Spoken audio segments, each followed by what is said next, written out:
हरि ओम। जय श्री राम। आज हम विदुर नीति के कुछ रहस्यों को जानेंगे और उदाहरण सहित उनको जानने का प्रयास करेंगे। यहाँ पर वाल्मीकि जी कहते हैं कि आत्मज्ञानम, जिसको स्वयं के बारे में ज्ञान हो वह विद्वान होता है, वह पंडित होता है। अब स्वयं के बारे में ज्ञान कैसा? स्वयं की क्षमताओं के बारे में ज्ञान हो, मैं क्या कर सकता हूँ, मेरी सकारात्मक चीज़ें, मेरी नकारात्मक चीज़ें, इन सब चीज़ों का जिसे ज्ञान हो वह पंडित है, वह विद्वान है। दूसरा, उद्योग।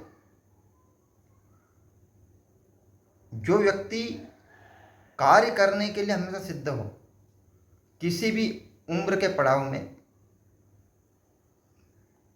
किसी कार्य को प्रारंभ करके उसको पीछे न छोड़ने का जिसका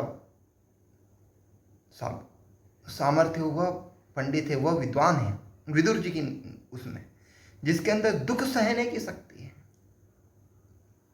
पांडवों ने कितने दुख सहे, वन वन भटके, लाक्षाग्रह, अज्ञातवास, छोटे द्वारा अपमान, इन सब चीजों के बाद भी जो धर्म में स्थिर हो, धर्म में स्थिरता चौथी चीज है। चार चीज कौन कौन सी? स्वयं के बारे में ज्ञान, दुख सहने की शक्ति, उद्योग और धर्म में स्थिरता। ये चार चीजें यदि व्यक्ति के अंदर हो तो वह विद्वान, वह पंडित होता है। पूर्व काल में एक महापुरुष हुए हैं, महापुरुष का नाम है विवेकानंद स्वामी, स्वामी विवेकानंद जी। स्वामी विवेकानंद जी को उनके स्वरूप का ज्ञान था, उनकी क्षमताओं के बारे में उनको पता था। इसीलिए वो 3 दिन और 3 रात तक समुद्र की शिला पर बैठे रहे और चिंतन करते रहे। संपूर्ण भारतवर्ष का उन्होंने पैदल चक्कर लगाया। स्वयं के बारे में इतना अडिग भरोसा था कि वह कभी भी चरित्र से डिगी नहीं हुए।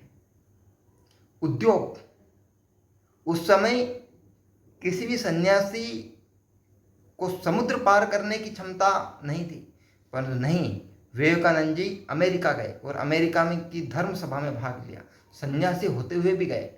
यह उद्योग, किसी भी कार्य को प्रारंभ करने कोई समय नहीं होता, कभी भी कर सकते हैं। उद्योग, दुख सहन करने की शक्ति, भूखे रहे,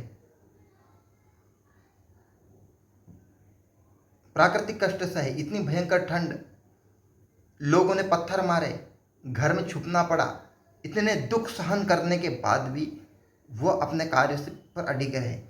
फिर है धर्म में स्थिरता, जैसा कहा वैसा ही बंद कर दिखाया, यह धर्म में स्थिरता। विवेकानंद धर्म में भी स्थिर थे। ये चार चीज जिसके अंदर होती है वह विद्वान होता है।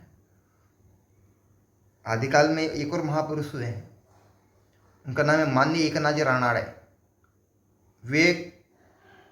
विवेकानंद केंद्र के संस्थापक। विदुर नीति की यदि बात की जाए तो उनकी दृष्टि से वो भी पंडितों के लक्षण में आते हैं। कैसे? स्वयं के बारे में चिंतन, स्वयं के सामर्थ्य के बारे में पता था, इसलिए इतना बड़ा बेड़ा माथे पर उठा लिया। उस विवादित शिला स्मारक जो उसको ईसाई और वहाँ के स्थानीय लोगों में जो विवाद की स्थिति थी, और वह विवाद केवल मुख्यमंत्री या प्रधानमंत्री के राष्ट्रीय स्तर का एक मुद्दा बन गया। उसको उस समय उस कार्य को निपटा दिया जब देश युद्ध करके अलग हुआ था, जब लोग एक एक रुपये के लिए सोचने के पहले देते थे। उस समय करोड़ों रुपए का एक स्मारक बना दिया, उसको जीवंत स्मारक बना दिया।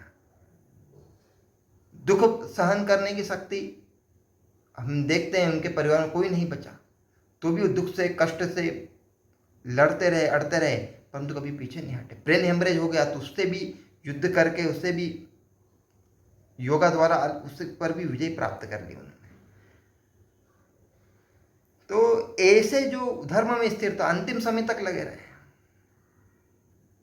आज पूर्वोत्तर में इतना बड़ा कार्य, इतने विश्वविद्यालय, ये सब उनके धर्म में स्थिरता के कारण ही संभव हुआ।